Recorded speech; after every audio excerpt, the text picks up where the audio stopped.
Hello friends, welcome to FSC. आज इस video में हम ये डिस्कस करेंगे कि अगर हमको जीके और इंग्लिश जो कि प्रीलिम्स में आती है, अगर वो सेल्फ स्टडी से करना होगा तो हम कैसे करेंगे। ये पोर्शन कोई इतना बड़ा नहीं है जिसके लिए आपको कोचिंग की ज़रूरत पड़े, या आप आराम से खुद से सेल्फ स्टडी से कर सकते हैं। तो हम इस वीडियो में डिस्कस करते हैं, लेकिन उससे पहले थोड़ा बेसिक्स देख लेते हैं इस एग्जामिनेशन के बारे में, प्रीलिम्स के जीके जीएस के पर्सपेक्टिव से। सबसे पहली चीज़ है कि देखिए, इसमें टोटल जो एग्ज़ाम है वो लगभग 100 मार्क्स का है। इसमें इंग्लिश लैंग्वेज जो है वो 10 मार्क्स की है, और जनरल नॉलेज जो है वो भी 10 मार्क्स की है। अब इसमें इंग्लिश और जीके मिलाकर के टोटल 20 मार्क्स हुआ, और 80 मार्क्स की आपकी आती है लॉ। इसमें नेगेटिव मार्किंग नहीं होती है, और इसका जो डिफ़िकल्टी लेवल है ना, खास करके जीके और इंग्लिश का, वो काफ़ी इजी है। अगर आप थोड़ा ठीक ठाक पढ़ते हो, मतलब सेल्फ स्टडी से ही मैं बोल रहा हूँ, तब भी आप 17-18 क्वेश्चंस आराम से कर लोगे इसके। और इसमें थोड़ा यूपी और बिहार के स्टूडेंट्स के लिए एडवांटेज है, इसलिए क्योंकि इनके लिए इनके प्रीलिम्स और मेंस में जीके आती है, और इनके मेंस में भी लैंग्वेज का पेपर होता है, इंग्लिश और हिंदी। चलिए अब आगे देखते हैं। अगर हम बेसिक डिवीजन ऑफ इंग्लिश और जीके करें तो देखिए, सबसे पहले तो इंग्लिश 10 मार्क्स की हो गई। इसके अलावा ये जो 4 चीज़ें हैं ना, एक तो current affairs, static GK, miscellaneous और झारखंड स्पेसिफिक, ये चारों चीज़ कंप्राइज करता है आपका जो जीके है, 10 मार्क्स का आता है ना, उसी का ये सब डिवीजन है। Current affairs, static GK, miscellaneous GK और झारखंड स्पेसिफिक। तो अब हम एक एक करके ना सबके डिविजन्स देखेंगे, और कैसे उन एरियाज़ को कवर किया जाए वो इस वीडियो में डिस्कस करेंगे। सबसे पहले देखिए, इंग्लिश में अगर आपने ये जो 7-8 टॉपिक्स है ना, अगर ये कर लिया आपने, तो आप इंग्लिश आराम से टैकल कर लेंगे। सबसे पहले आता है मिसस्पेल्ड वर्ड्स, गलत स्पेलिंग दे देना। उसमें से पूछना कि भाई इसमें किसकी स्पेलिंग सही है, किसकी गलत है, या एक ही वर्ड की 4 गलत स्पेलिंग दे देना। उसमें से पूछना कि क्या सही स्पेलिंग होगी। एंटोनिम और सिनोनिम आता है। कंपाउंड वर्ड्स, जैसे फॉर एग्जांपल पिछली 2 बार आप देखिए, गाइनीफोबिया आया है, ऑर्थोपेडिक्स आया है। तो ऐसे ही आता है ऑड वन आउट, जिसमें 3 सिमिलर होंगे और एक डिफरेंट होगा, वो भी आपको पिक करना होगा। प्रीपोजिशंस आते हैं। टेंस आता है, direct indirect speech and active passive voice. अगर ये 7-8 टॉपिक्स आपने कर लिए तो आपकी इंग्लिश प्रिपेयर्ड है। इसके अलावा आपको कुछ नहीं करना है। और मैं एक बात बता देता हूँ कि सिर्फ एक बुक आएगी, वो है अरिहंत की।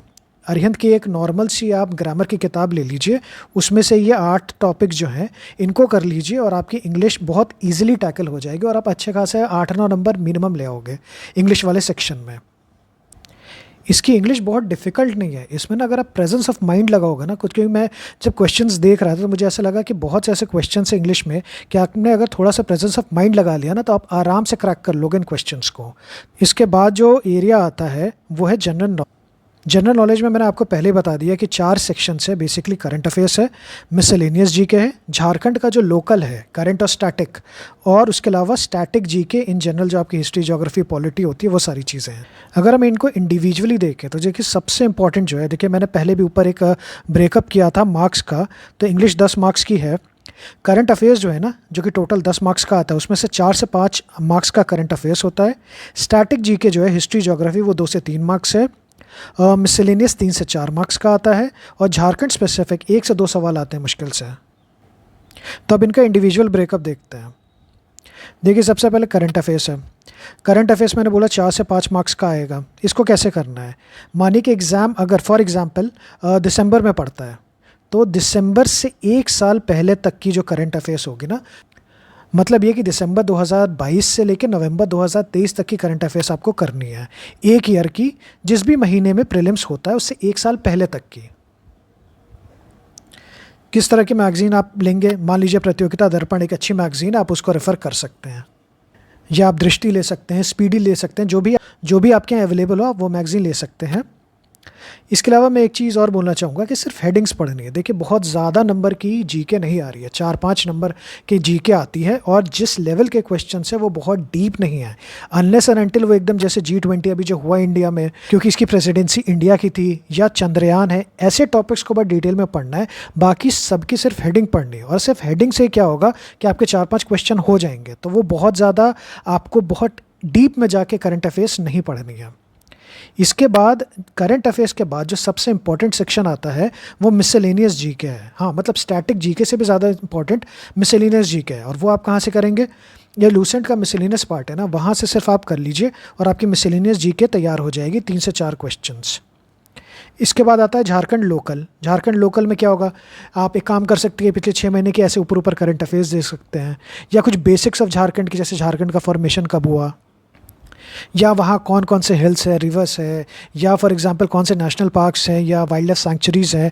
इस तरह की जो बेसिक जीके है ना, वो आप देख लीजिएगा, वो आपको आराम से यूट्यूब पे मिल जाएगा। यूट्यूब पे भी कहाँ, जो जेपीएससी की यूट्यूब चैनल्स होते हैं, या झारखंड एसएससी के, उस पर ये बहुत आराम से दिया हुआ है। और अगर आपको स्टैटिक जीके करना है तो देखिए, पॉलिटी तो आपको आती ही है, हिस्ट्री और ज्योग्राफी जो लेवल है ना, वो आराम से लूसेंट से कवर हो जाएगा, इसके बियॉन्ड नहीं करना है। अब एक बहुत इंपॉर्टेंट क्वेश्चन आता है कि whether to study static GK, जो कि हिस्ट्री, ज्योग्राफी, पॉलिटी है, अगर आपने पहले से नहीं पढ़ी हुई है तो क्या स्मार्ट स्ट्रैटेजी होगी कि इस समय आप क्या ये स्टैटिक जीके पढ़ें या ना पढ़ें। देखिए, मेरा पर्सनल ओपिनियन ये है कि अगर आपने करंट अफेयर्स, मिसलेनियस जीके और झारखंड लोकल कर लिया तो आप 7 से 8 सवाल आराम से टैकल कर लोगे, अराउंड 8 मान लो आप। अब ये जो 2 से 3 क्वेश्चन है ना स्टैटिक जीके के लिए, इसके लिए आपको पढ़ना बहुत पड़ेगा। जैसे लूसेंट की हिस्ट्री पढ़नी पड़ेगी, ज्योग्राफी पढ़नी पड़ेगी। अगर आपने पहले से पढ़ी हुई है तब तो कोई इशू नहीं, आपने रिवाइज कर लिया। लेकिन अगर आपने पहले से नहीं पढ़ा तो इन 2-3 क्वेश्चन के लिए आप पूरी history, geography at this moment ना पढ़ो। आप एक काम ये कर सकते हैं कि आप लॉ में और अच्छे से पढ़ के 7-8 क्वेश्चंस का एडवांटेज ले लीजिए। और सिंस नेगेटिव मार्किंग नहीं है तो ये 2-3 क्वेश्चन में ना आप एजुकेटेड गेस मार देना। तो होगा क्या कि इधर 7-8 क्वेश्चन आपके ज़्यादा सही हो गए, और इधर अगर 2-3 में से 1-2 भी सही हो गया तो आप ओवरऑल ना बहुत नेट एडवांटेज पे रहोगे। और इसके अलावा मैं आपको एक और चीज़ बताता हूँ कि ऑब्जर्वेशन जो मैंने प्रीवियस ईयर क्वेश्चंस देखे झारखंड के, उसमें मैंने ये देखा कि जो झारखंड के क्वेश्चंस में जो ऑप्शंस दिए जा रहे हैं वो बहुत इजी है। मतलब वो, जैसे अगर आप यूपी के पेपर्स देखें या बिहार का पेपर देखें, इसमें क्या होता है कि वो 4 में से एटलीस्ट 2 ऑप्शंस में आपको फंसा देंगे। लेकिन यहाँ पे चारों ऑप्शंस इतने वैरीड हैं कि आपको अगर थोड़ा बहुत भी इन्फॉर्मेशन है तो आप आराम से एलिमिनेशन टेक्निक से यहाँ पे एलिमिनेट कर सकते हो और सही आंसर निकाल सकते हो। बस थोड़ा आपको क्या चाहिए कि एक प्रेजेंस ऑफ माइंड चाहिए और एजुकेटेड गेस लगाने की थोड़ी प्रैक्टिस चाहिए। तो आई होप आपको ये वीडियो पसंद आएगा। Thank you, it was a pleasure talking to you.